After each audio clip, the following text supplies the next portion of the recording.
The 2024 Dodge Charger Daytona has a lot to unpack, and it is shaking things up in more ways than one. First, we needed to wrap our heads around the idea of an electric muscle car.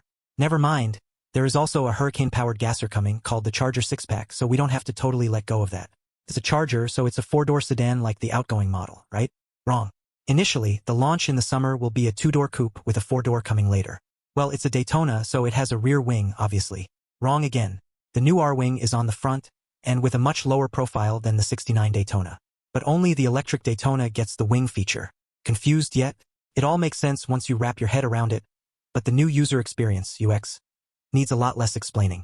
Once we go over the new features, the Charger Daytona is laser-focused on getting the most performance out of it as quickly as possible.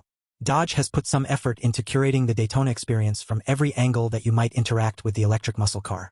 Before even getting in the vehicle, Dodge has 3 different solutions to enter it. A traditional key fob comes with the car, but an NFC card is included. Dodge recommends it for when you don't want to carry your phone or key fob, like at the track. Just have mom sew that bad boy into the sleeve of your favorite track day attire and you'll never be scrambling. The smartphone app gets some notable updates beyond just accessing the car. The battery charge level can be checked remotely, climate and charging schedules can be set remotely, and you can search for charging stations and then send them right to the Daytona, so the directions are ready to go when you get in. Touchscreens in cars are a contentious idea these days, but the Charger Daytona isn't replacing the windshield with Apple Vision Pro or implementing any other crazy ideas people might expect because it is electric. Dodge understands its customers better than that, and the driving experience isn't focused on scheduling stops to watch movies and play video games while you charge, but instead giving drivers what they need. In fact, the largest screen available is the 16-inch gauge cluster standard in the Daytona Scat Pack. Upgrade the 10.25-inch screen in the R/T with the Plus Group equipment option. A modest 12.3-inch touch display sits in the center, standard in all trims. Both screens have a 10x better contrast ratio with localized dimming, richer colors, and truer blacks than current generation Chargers. The driver's view gets even better with an optional 8-liter head-up display that's 50% larger than current Stellantis products and projects twice as far. Augmented reality features like the G-force meter are now easier to see, and there is more real estate for timers, lap splits, and will slip data.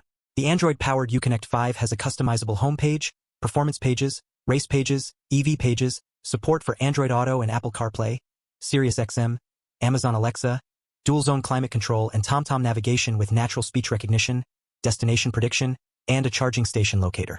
What about post-drive? You can review trip data, efficiency, blah blah blah, all that non-muscle car stuff as long as you please. But what is way more interesting is using the new DXR to record your track days for review afterwards.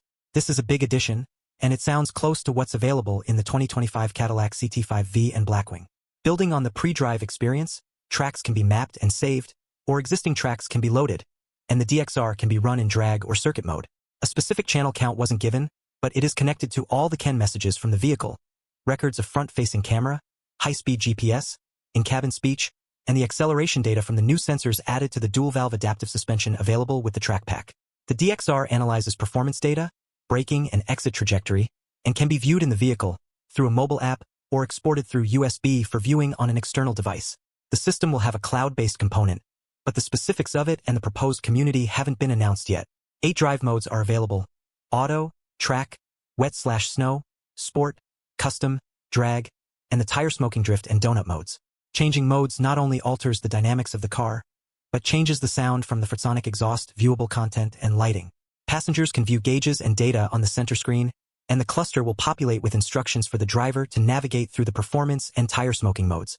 The Attitude ambient lighting uses 270 degrees of animated lights with 64 colors to create themes for open doors that can alert others with orange lights, ignition on or off, charging, and line lock engagement in drag mode. Dodge created what it calls a one-touch button press experience, streamlining the drive mode choice with a single button on the lower left of the steering wheel. On the right side of the steering wheel is the power shot button, adding 40 horsepower for 15 seconds.